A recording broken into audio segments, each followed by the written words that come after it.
এই বাচ্চা, তুমি এখানে কি করছো? মাছ মারছো? কে হয় আপনি? তুমি আমাকে চেনো না?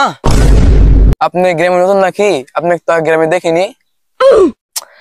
আমাকে বলে চিনে না? তোর কোনো ধারণা আছে আমি ওই সাগরে মাছ মারি, সাগরে ডলফিন ধরি? আচ্ছা ভাই, আপনি বসে দিয়ে মাছ মারেন।